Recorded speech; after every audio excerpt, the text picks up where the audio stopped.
Good afternoon.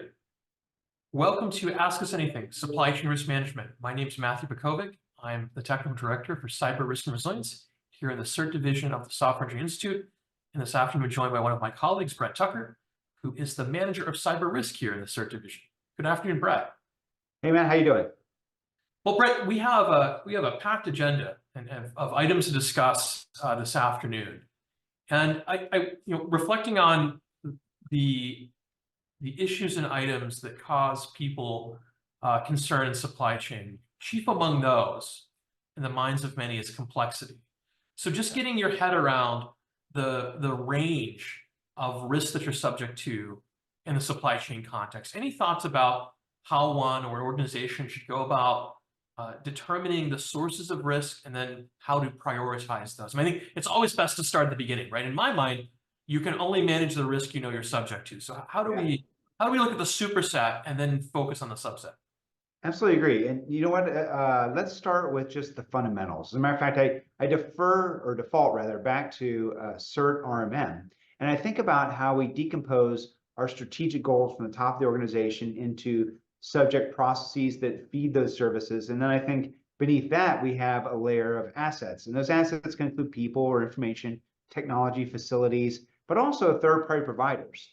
And the thought here is you want to ingest your third-party provider's assets under your umbrella of concern as well. If I had a chain, if you will, a value stream of delivery that they are feeding into, if I could go and understand what those assets are and deprecate or break each one of those, that would be a really good way to build out a rigored idea of where you have your greatest risks. So the idea here is to look across your entire value stream, understand where these third-party providers are playing, and know what high-value assets they have in play. And that's going to take a lot, right? Think about the communication that you have to have with third-party providers. This isn't just a hit the button and accept and say, oh, you're doing great things for me.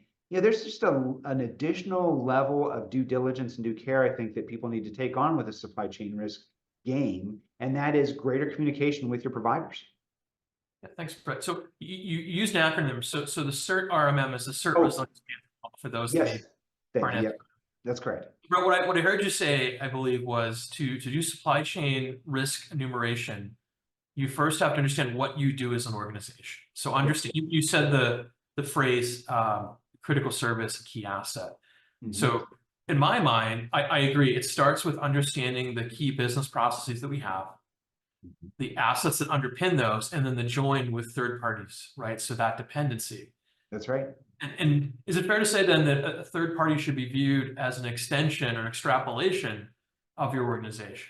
Yeah, I mean, I could even double down a little bit further and say that it is clearly a part of as much as an extension. I mean, the greater the integration that you have in terms of communication and understanding of your providers, the stronger your risk identification plan is going to be, because you'll, if you will, see what they're actually using and putting to task. Critical people or information that they're putting, critical tools, assets, things like that are important. The other discussion coming from the other way as you start to understand what these risks are, then you start thinking about, well, what are the kind of controls that this third-party provider may have put in place?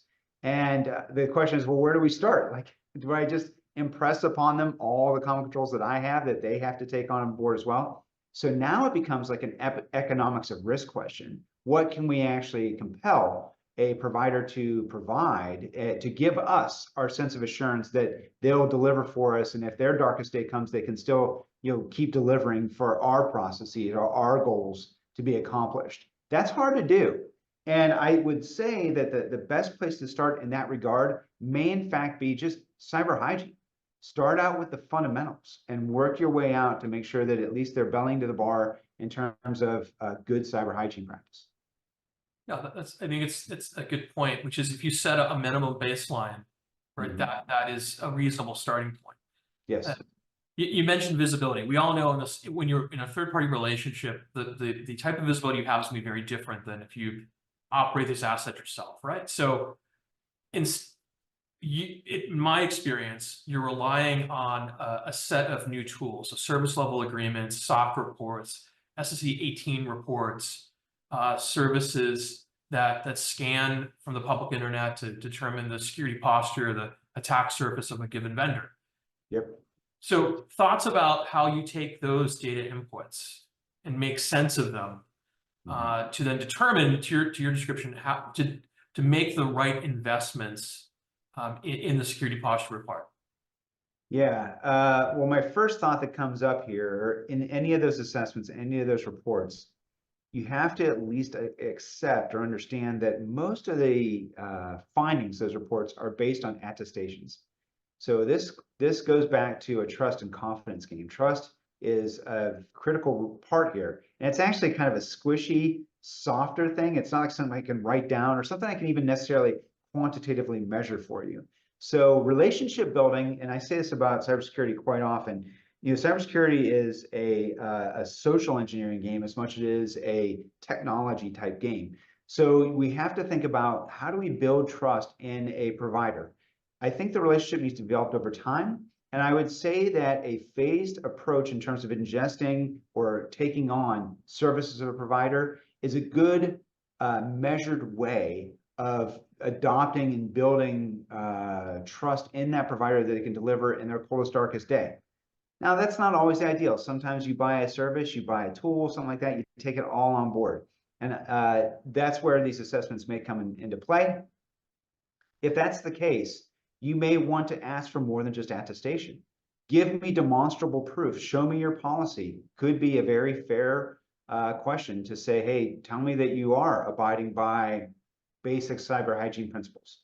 And another thing you could do too, and this is really interesting to say, that there are a lot of new regimes of practices coming out that these organizations could be following. A good example would be CISA cyber performance goals that have been recently put into place.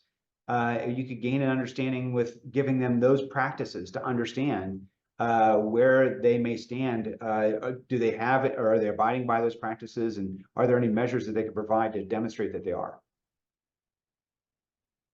Yeah, I think we're now exploring the basic shape of this program. One of the things I draw attention to is, to do supply chain risk management, you have to treat it as a program, in that you have specific objectives, ways to measure your performance.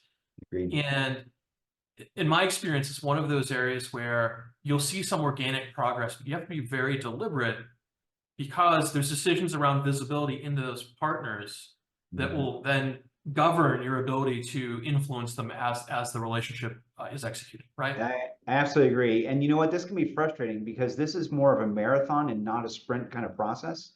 I think that there's early frustration when you get that new vendor, you have that new shiny toy, whatever it is they provided you, and you expect instant, not only immediate service, but assured service right away.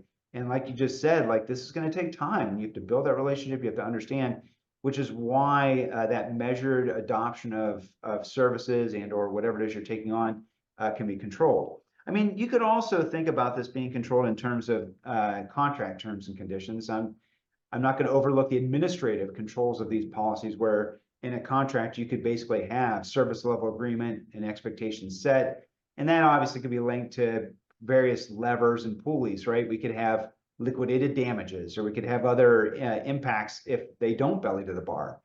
But that said, that doesn't really help you at the cold, dark day where they fail, and now you're left. Like, you can penalize them all you want, but now you got to deal with the problem as it comes up, right? Yeah, a couple of thoughts about that, Brett. So, I mean, this is a really good point, that there is no outsourcing results in complete elimination of risk, right? The risk that you experience as a service consumer almost always exceeds that of the service provider, right?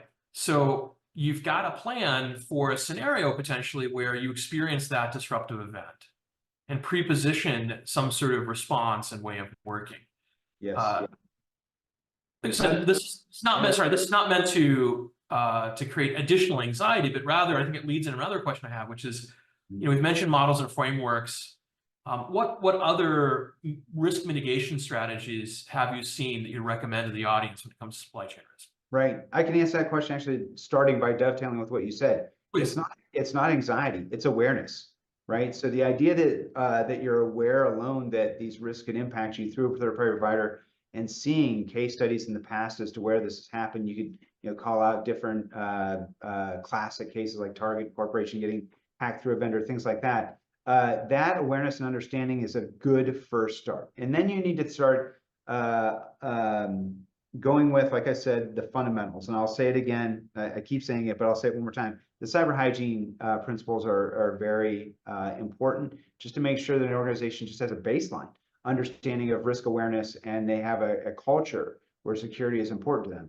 And then you get to that next layer and level of detail. And that's when you start getting into, whatever standards they may be abiding to. Maybe they're a NIST shop, for example, and they're using NIST SP 853 control set practices. Or, hey, here's another great one. Assume you're in the defense industrial base and we have CMMC that is going to start coming out here soon.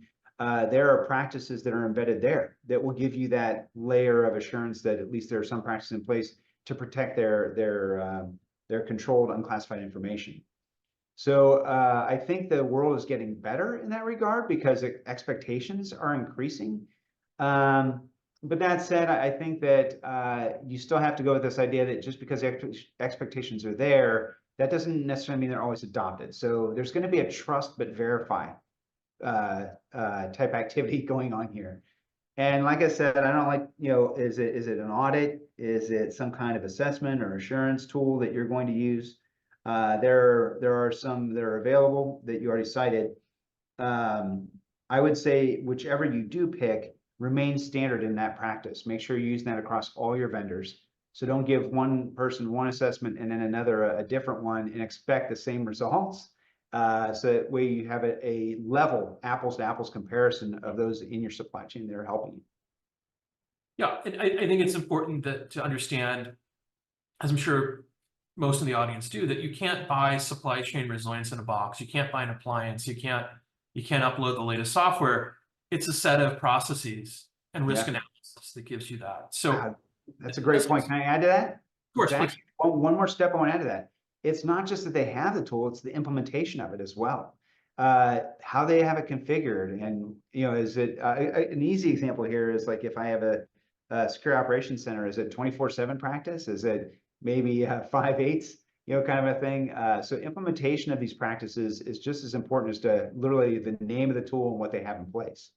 Yeah, I'd like to build on that though, Brett. I think it's certainly the SOC example is a good one. You want to have access to a SOC, right? Ideally, it's 24/7. But lots of organizations seem to leave the conversation there, right? My question is, what do you do with that information? So if the SOC is going to provide you insights into security events, anomalous behavior in the supply chain, unless you have a corresponding way to receive and then ingest that information, it seems to me that the SOC is rather limited, right, in its utility for you.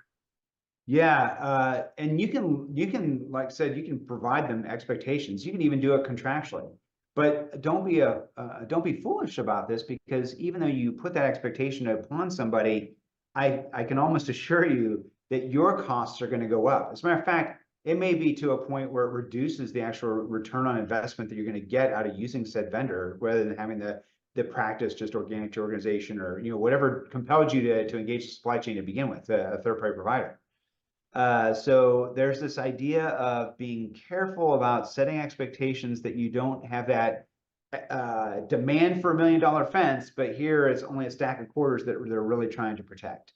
And I would argue that this calls to the idea that this is not an individual sport. This is a team sport where you're going to use those in the procurement organization. You're going to use those in your information security organization. You're going to use those in your legal department. So that way, and don't forget our friends in audit too. If you have internal audit or external auditors are helping to put together a integrated and logical model of what standards to set and how to test or assess for those standards to be met. Yeah, right. So you mentioned cost, and I think that's a question people often have, which is, if I have to put these new safeguards in place, if I have to build new processes, does that erode the business case for moving to a third party, right, in the supply chain? And I guess we're speaking very broadly here. Yeah, we are. I Yeah. think there's a group of concerns related to the fragility of the raw materials and component supply chain. I think there's the services supply chain, and they're related but different, right? So in both cases, you might be tempted to look for a multi-vendor solution, so diversity of source, right? That also adds cost. So when you think about total cost, total investment with the supply chain, with your supply chain risk lens on, right? How should we reason about that?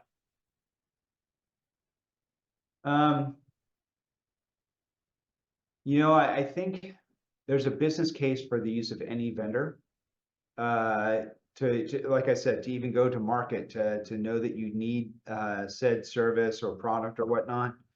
As that business case gets built out, I think most people need to think of security as being a critical element to be included in that discussion.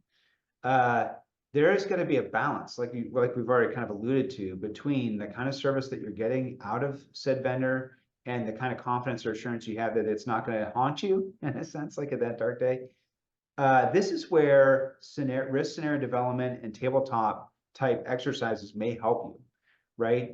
This is the idea of, hey, we're going to take on a new vendor. Let's take a step back, understand the service the vendor is providing, and literally break it for a day and explore what that business impact is going to have on your organization. That may give you an indication or a tip off as to how far you want to go in that cost game, right? What kind of expectations you want to set, and what you're willing to pay for in terms of having that vendor be more secure and assured for you. Yeah, and I like what I heard you say about scenario-based planning. I think that goes a long way to risk reasoning in the space, any space really, right? So if you can game at what is the worst case scenario apart from likelihood, I think it then creates the outer bound for you when you think about potential exposure, correct? Yes. Yeah, and let me add a little bit more there, because I did allude to a tabletop exercise, some kind of scenario development.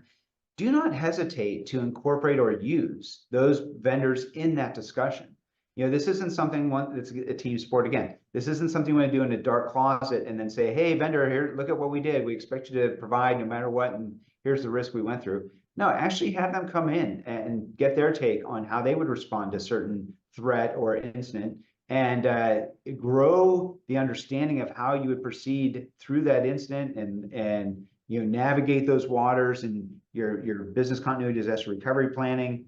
Have them incorporated in that discussion if possible, to be more practical in your approach in understanding how you can alleviate those risks, what kind of controls you need to put in place, to prevent them, as much as what do you do on the cold dark day. I mean, that's a good point, that those third parties need to be part of your planning and your exercises, because those are the entities you're depending on when this happens for real. Absolutely. And it doesn't have to be an immediate, one of these catastrophic, you lose availability. I mean, this could be something as easy as a third-party provider that has intellectual property that you've entrusted to them, and they bleed it out slowly over time. So there are different scenarios to think through, and it may not be the immediate catastrophic event that is so damaging to you. It may be something far more pernicious to your system. So what I would recommend there is try to span a gamut of what you have greatest concern in terms of confidentiality, integrity, and availability.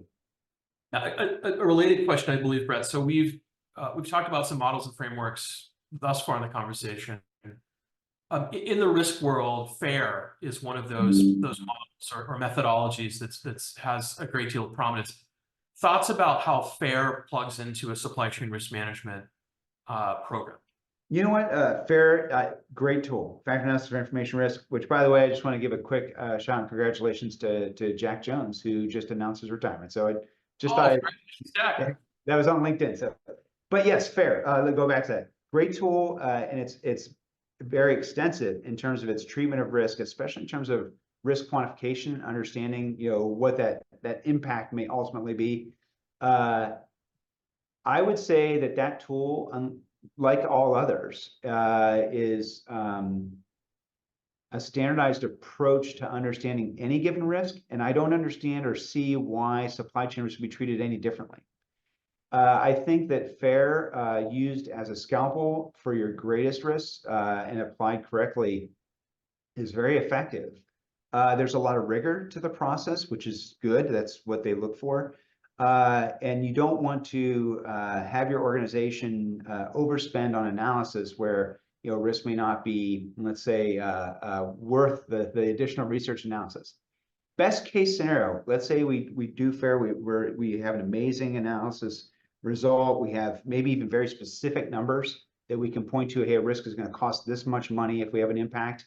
Ultimately, really what you're looking for in an exercise like that is prioritization amongst other risks to say, hey, this one we clearly have greater concern because it could hurt more than others. So prioritization is your first step. And it's a good indicator as to how far you really want to go down that path of how much analysis do you want to apply, right? So I guess what I'm saying here is to sum this up, when it comes to supply chain risk, those risks should be considered in that pool of priority and should be treated no differently. You should assess them for their impacts and treat it as like an apples to apples exercise. They're no different. Yeah, there's an equivalency of risk, right? I think that's a really good point, which is we shouldn't, supply chain risk has a special set of considerations because of the origin of the risk and the way you mitigate it. Mm-hmm. But as a matter of risk to the organization's mission or profitability or life safety, right, it's the same. It's an extension of your organization. So you have to create that equivalency. I do worry that I don't know that we have a great deal of consensus over what is and is not supply chain risk at times, right? So, right, Yeah. thoughts about that? Yeah, I mean, isn't it crazy how anymore our world is so integrated? We use things every day that we don't realize is linked to some third-party provider or vendor. I think about cloud, for example, is a really good example. You're using a service and you may not even know that it's reliant upon one of the big cloud vendors that are out there today.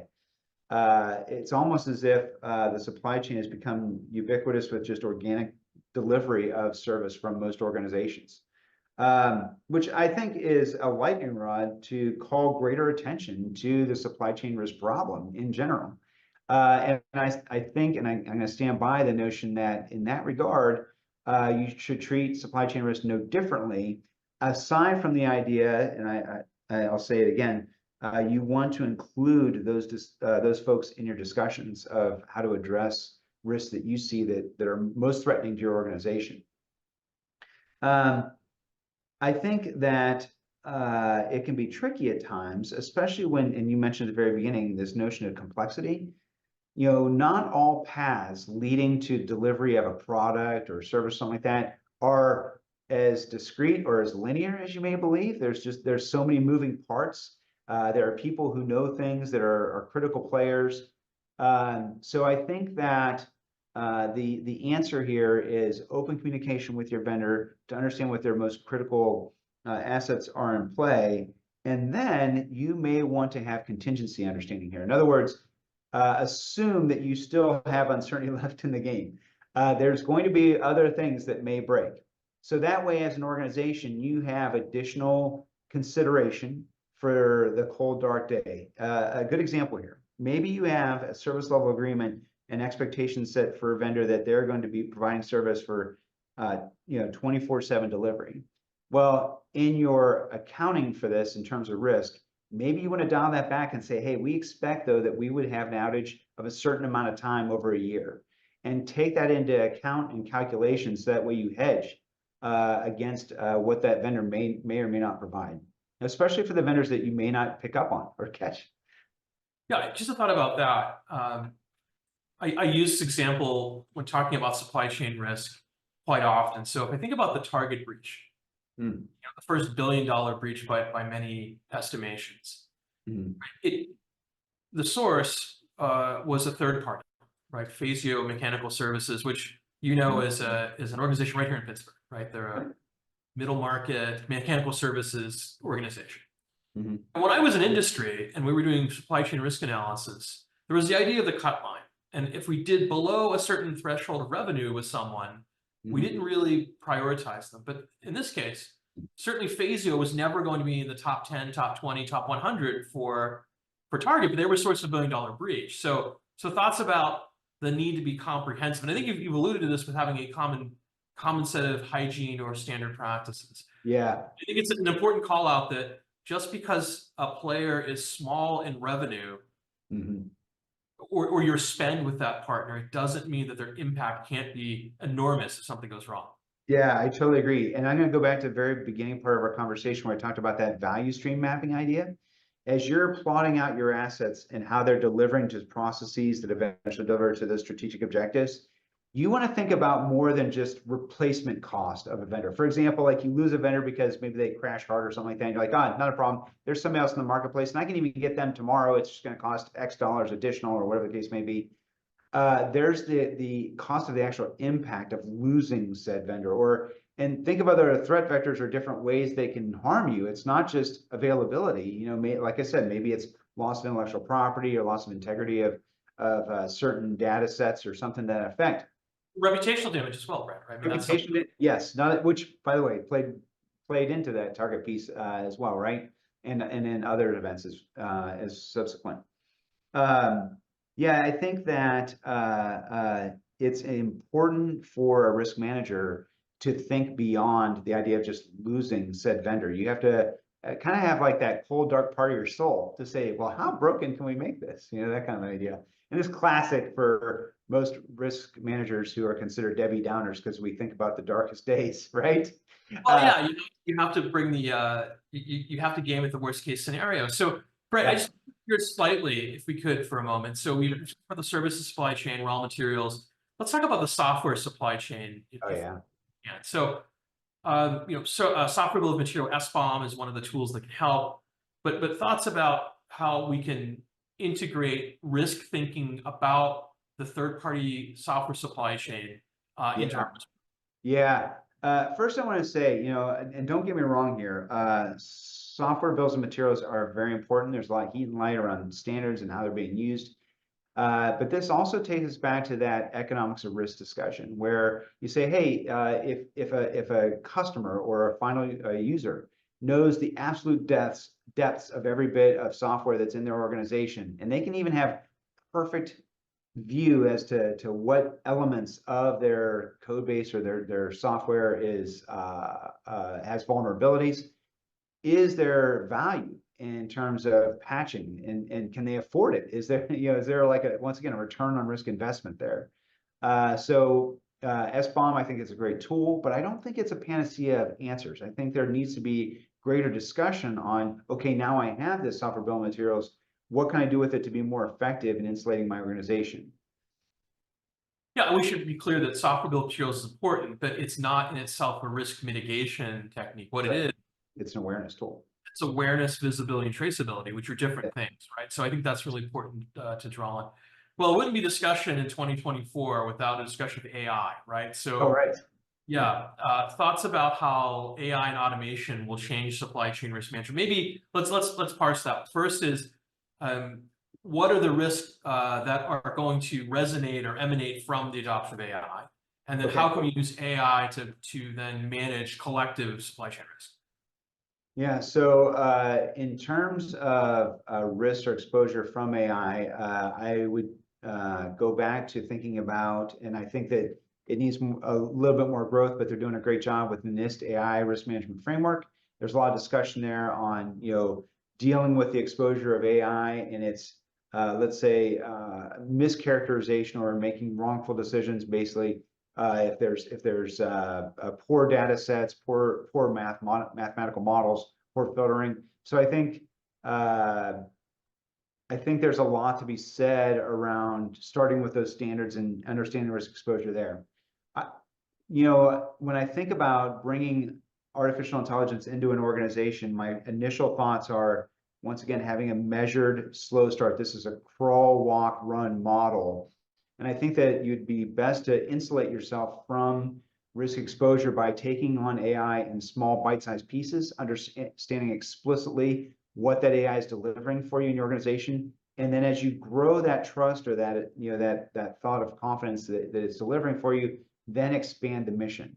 This is understanding too, that you have expertise in-house, people on your side of the organization that understand specifically how this AI is being leveraged, and what kind of value it's returning for you. And then your next question was like the assurance around like the AI exposure that you may, how you use it in the supply chain, excuse me, how you may use it. So artificial intelligence, I think, is a profoundly powerful tool. We hear a lot about large language models, things like that. I can see all manner and uses of this. Right off the bat, I think of exploiting a large language model to tell me about, please write me a supply chain risk management policy. But be careful, buyer beware on this, right? Something as simple as that may not fit the context of your organization. So there needs to be a brain engagement on that before you just hit the I believe button and go with it. And I think that you'll see a lot more use of AI in terms of larger federated organizations that need relatively rapid decisions in terms of how to accommodate supply chain. Maybe it's selection of vendors, or maybe it's the selection of distribution routes for hardware, things like that, that may be in play. And I think that that tool is good, provided that there is good data, clean data that's being fed. It's not poison necessarily, so there has to be awareness of good information. And I think that there needs to be a measured understanding of return on investment. In other words, if the AI breaks and it's not delivering you the right answer, what's that impact going to be? What kind of exposure do I have? This goes back to that scenario development piece, no different than using any other tool. Sure. Yeah, I think those are all good. Those are great suggestions, Brett. Something that seems to me that's very different with AI systems is that line between technology and information breaks down. That as part of your supply chain, it's a supply chain of data that you're using to train the system, right? So I think there's new concerns or different types of concerns related to the provenance and quality of that are manifest as system defects in a way that's a little different than right now. So, yeah, I mean, I think the truth is the world doesn't have enough folks building AI systems, let alone thinking through AI governance. And that's something we're doing here at CERT. So I'll mention to our audience that Brett and I are very interested in emerging risk from AI. And that there was an announcement late last year that here at the Software Engineering Institute, we've stood up an AI CERT looking at the fundamentals of vulnerabilities and its response for AI systems. Yeah. So Brett, I'm sorry, please. No, it's a great point. I second it. Brett, we have an in-person event coming up next month. Do you want to tell the audience about the symposium in Arlington, Virginia? Yeah, thank you for that, Matt, because we're really excited about this. This is an inaugural supply chain risk management symposium that we're going to be conducting in Arlington, Virginia. It's going to be on February 28th, and it's going to start in the morning. We'll have some breakfast. There'll be some great time to socialize with others in the practice, in the community who are concerned about supply chain risk management. We're going to have some great keynote speakers from both public and private sector, some panels and fireside chats. We're going to talk about open source software. We're going to talk about emerging technologies such as AI and how it's going to impact the supply chain. So I'm really excited. If anyone is interested, please go to the SEI website, where we'll have an agenda posted here shortly, and we'll also have a registration link for those who want to jump in. I'm going to warn you, for those on the phone, the seats are going quick. This venue can only accommodate 150 people. So please, if you have any intention of coming, make sure you jump in as quickly as possible. Charles, explain, Brett, that this is there's no charge for this. This is a that's right. It's that's a great point. Totally free event. I believe lunch is even provided. So please feel free to come out and learn with us. So in this case, there is such thing as a free lunch, is what you're saying. Yes. All we need is your time to learn. So Brett, it can seem really daunting and intimidating to establish a supply chain risk management program. If you have sort of one piece of advice for the audience regarding how they should start assembling the resources and thinking about supply chain risk management, what would that be? Yeah, focus on the fundamentals. Focus on what assets are most critical to your organization, and if there's a supply chain element there, a third-party provider that's delivering there, then treat them no differently than you would other assets in your organization. It's only the treatment after you've identified the fact that they're so critical to you in terms of, like you said, mitigation maybe, or maybe treatment as to how you compel them to adopt controls that you want.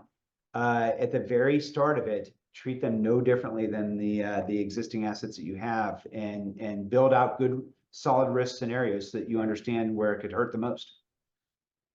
Yeah, I mean, I think we're likely going to end this webcast where we began, which is understanding what you do as an organization in a way that translates into requirements for your supply chain partners. Right. Is really the key. And I would argue that no level of automation, no level of AI is going to produce results that are acceptable if you don't master the fundamentals. And something I like to say, Brett, and I believe you'd agree with me, is that this doesn't have to be a colossal lift, and it doesn't have to be expensive. I would argue that organizations taking the time to determine the key vendors they have, and that can be as simple as a dry erase board or an Excel spreadsheet.